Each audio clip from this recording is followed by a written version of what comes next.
Number 16، جمعہ کی امامت ہر وہ مرد کر سکتا ہے جو اور نمازوں میں امامت کر سکتا ہے یا امام ہو سکتا ہے، اگرچہ اس پر جمعہ فرض نہ ہو، جیسے مریض، مسافر، غلام، کیونکہ ان پر جمعہ فرض نہیں ہے، مریض پر بھی، مسافر پر بھی، غلام پر بھی فرض نہیں ہے۔ یعنی جبکہ سلطان اسلام یا اس کا نائب یا جس کو اس نے اجازت دی بیمار ہو یا مسافر، تو یہ سب نماز جمعہ پڑھا سکتے ہیں، یا انہیں تینوں نے کسی مریض یا مسافر یا غلام یا کسی لائق امامت کو اجازت دے دی ہو، یا بضرورت عام لوگوں نے کسی ایسے کو امام مقرر کیا ہو جو امامت کر سکتا ہو، تو وہ پڑھا سکتا ہے، چاہے وہ مریض ہو، چاہے مسافر ہو، چاہے غلام ہی کیوں نہ ہو۔ یہ نہیں کہ بطور خود جس کا جی چاہے جمعہ پڑھا دے، کہ یوں جمعہ نہ ہوگا۔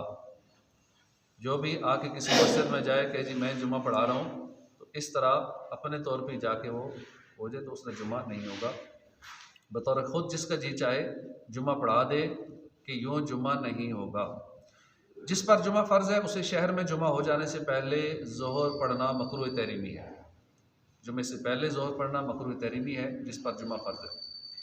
مسئلہ نمبر 18، مریض یا مسافر یا قیدی یا کوئی اور جس پر جمعہ فرض نہیں، ان لوگوں کو بھی جمعہ کے دن شہر میں جماعت کے ساتھ نماز پڑھنا، ظہر پڑھنا مکروہ تحریمی ہے، خواہ جمعہ ہونے سے پہلے جماعت کریں یا بعد میں۔ یوں ہی جنہیں جمعہ نہ ملا وہ بھی بغیر اذان و اقامت ظہر کی نماز تنہا پڑھیں، جماعت ان کے لیے بھی منع ہے۔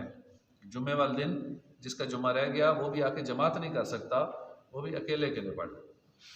مسئلہ 19، علماء فرماتے ہیں جن مسجدوں میں جمعہ نہیں ہوتا انہیں جمعہ کے دن ظہر کے وقت بند رکھیں۔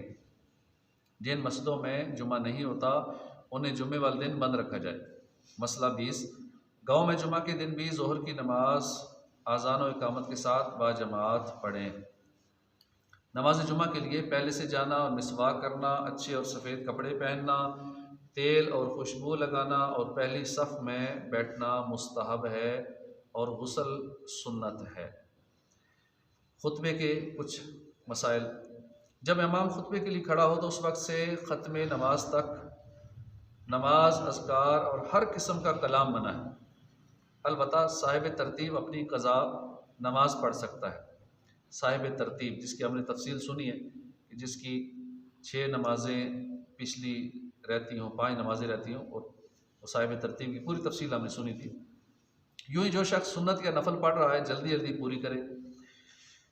مسئلہ 21، جو چیزیں نماز میں حرام ہیں جیسے کھانا پینا حرام ہے نماز میں، سلام کرنا، سلام کا جواب دینا وغیرہ وغیرہ، یہ خطبے میں بھی حرام ہے، یہاں تک کہ امر بالمعروف، ہاں خطیب جو ہے یہ امر بالمعروف کر سکتا ہے، خطیب کسی کو دعوت، نیکی کی دعوت، اچھی بات بتا سکتا ہے، لیکن خطبہ سننے والے یہ کسی کو نیکی کی دعوت بھی نہیں دے سکتے، کیونکہ ہر چیز منع ہو جاتی ہے جب خطبہ شروع ہو جائے۔ جب خطبہ پڑھے تو تمام حاضرین پر سننا اور چپ رہنا فرض ہے۔ جو لوگ امام سے دور ہوں کہ خطبے کی آواز ان تک نہیں پہنچتی ان کو بھی چپ رہنا واجب ہے۔ کئی سمجھتے ہیں کہ ہمارے تک تو آواز ہی نہیں آ رہی تو چلو آپس میں بات چیت کر لیتے ہیں، تو آواز جا رہی ہے یا نہیں جا رہی، خطبے کے دوران چپ رہنا فرض ہے۔ اگر کسی کو بری بات کرتا دیکھیں تو ہاتھ یا سر کے اشارے سے منع کر سکتے ہیں، زبان سے نہیں کہہ سکتے بھائی چپ کرو، زبان سے نہیں بول سکتے، اشارے سے کر سکتے ہیں جو خطبہ ہو رہا ہے چپ کر کے بیٹھیں۔ مسئلہ 22، خطبہ سننے کی حالت میں دیکھا کہ اندھا کنویں میں گرنے لگا ہے یا کسی کو بچھو وغیرہ کاٹنا چاہتا ہے تو زبان سے کہہ سکتے ہیں، اگر اشارہ یا دبانے سے بتا سکیں تو صورت میں بھی زبان سے کہنے کی اجازت نہیں ہے۔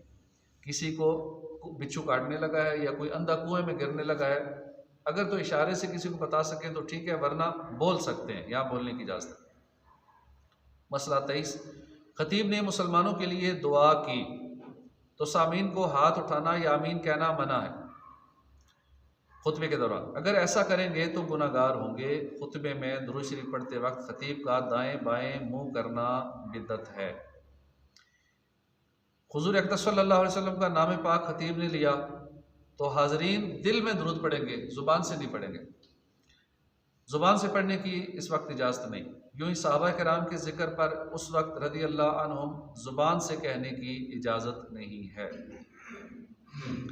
جمعہ خطبہ جمعہ کے علاوہ اور خطبوں کا سننا بھی واجب ہے، جیسے عیدین کا خطبہ ہے، نکاح وغیرہ کا خطبہ ہے۔ نکاح کا خطبہ ہو رہا ہوتا ہے، شادی حال میں لوگ شور کر رہے ہوتے ہیں، باتیں کر رہے ہوتے ہیں، تو وہ بھی سب کے لیے سننا ضروری ہے، چاہے نکاح کا خطبہ ہو، چاہے عیدین کا خطبہ ہو یا جمعے کا خطبہ ہو، یہ سننا ضروری ہے سب کے لیے۔ مدنی قاعدے کا سبق نمبر 4 دہرا لیتے ہیں۔ اس سبق کو رواں پڑھیں گے، ہجوں کے ساتھ نہیں پڑھیں گے، جیسے پچھلا ہم نے پڑھا تھا تا زبر تا با زبر با، اس کو رواں میرے ساتھ پڑھ لیں۔ تا میرے ساتھ مل کے پڑھیں، تا تی تو، تازر تے نہیں پڑھتے، تازر تی ہوتا ہے، تا پیش تو بھی نہیں ہوتا، تا پیش تو ہوتا ہے، تا تی تو۔